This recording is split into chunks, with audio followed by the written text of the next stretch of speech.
and you never leave any dust where you go because you move on to so many other things, including Hairspray as Wilbur. What was it like being a part of that? And I mean, another great taking on Broadway, taking on the stage. You have touched us in so many different areas of entertainment, my friend. This must have been a joy. Well, Hairspray was an Hmm. incredible experience, and I had just turned 50, and I was in a one of those deserts in your career where nothing's happening and no one's hiring you, and it's sort of like you're yesterday's news, and you can't get a job, and it was very frustrating. And I had a manager at the time, Ryan Glasgow, who was terrific, and he contacted the Kelsey casting, and this is when Harvey was leaving. It was the second year of it on Broadway. It was already a mega hit, and he thought I'd be great as Edna. And so anyway, I put myself down on tape and I sent it in, and through a series of auditions and callbacks and going to New York and this and that, I was hired to go into Broadway and do the role I started with was Mel Authority, who is a crazy role where you play multiple characters. You play Mr. Pinky and Mr. Spritzer, and you're the principal, and you're just running around, and wigs are being thrown and taken off of you. And then I went on tour, and I was Wilbur, and so Wilbur was such a great role, and I loved doing Wilbur. And then a couple of years later, I auditioned for Edna, and I got to do Edna in several different productions. So I'm an amphibian turnblad because I am male, female. you know, I am both characters that I've gotten to do. I don't know that there's a lot of actors out there that have played both Wilbur and Edna. You're exactly right. But whatever the role is, you're able to take it on and knock it out of the park. You're ambidextrous, my friend, in so many ways. Kinky Boots, too, of course, came Yeah, your way, which was another fantastic one in the national such a tour. great show. Absolutely right. And what a blast to be a part of that and working with that. For folks that are watching, we're talking television and film and being on stage doing comedy the early years, the intensity and soap opera, the intensity of being on stage, night after night, Broadway or national Yeah. touring from city to city.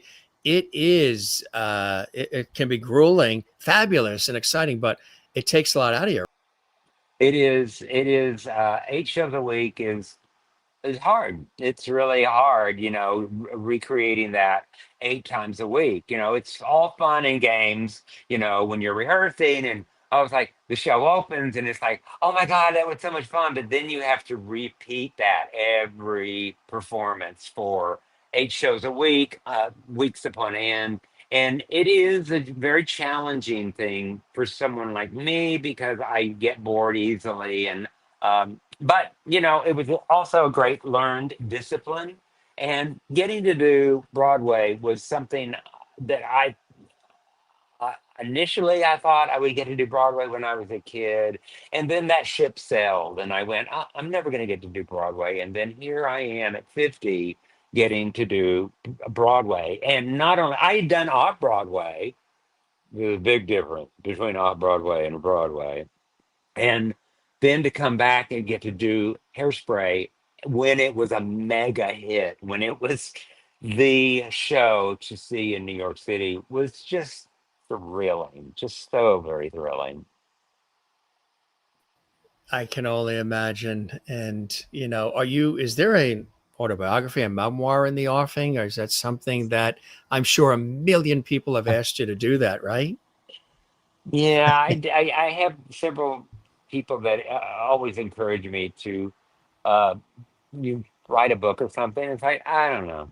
I don't know. Yeah. It's your lived story, right? Exactly. You You don't have to if it's something you want to, and when the time is right, I know people will read it and people will be inspired. You've been very open about your life too, and very inspirational to so many people, not just as an actor and comedian and a wonderful talent, Jim, but just being real and open about your life. You've been on, Oprah, Where Are They Now, and Each True Hollywood Story, and things of that nature, looking at the life of celebrities and things they go through. And you've been very open and about, love and loss and getting through life. And I think it's beautiful how authentic and real and open you've been. Um, and it's inspiring because there's others that may watch and see, look at Jim J. Bullock. He's a star. He's done all these wonderful things. He's been everywhere, but he's a human and he bleeds and he loves, and we have loss and all these things that happen. We go through things, and sometimes we go off into a different tangent. We then hopefully lift and rise out of it. And you've been very good about sharing and being open. And I think it's a beautiful thing. Not everybody does that, but it's just, I think, who you are. And I know you've probably had a lot of people who've written to you or bumped into you and know you from television, film, and stage and say, I love all of that. But when you have shared your own personal stories, triumph, tragedy, all of it, that's what really touched me, Jim. I'm sure you've heard that a lot over the years. I have, and um, that's the most wonderful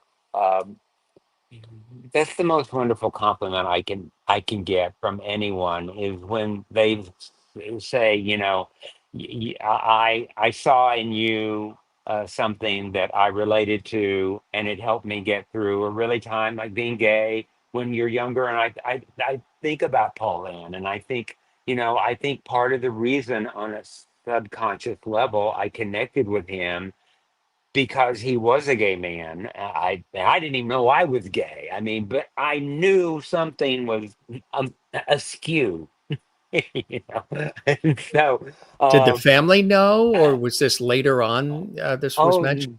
no, but I mean, come on, my family. If they would have had to have been, completely deaf, dumb, and blind not to know that I was gay.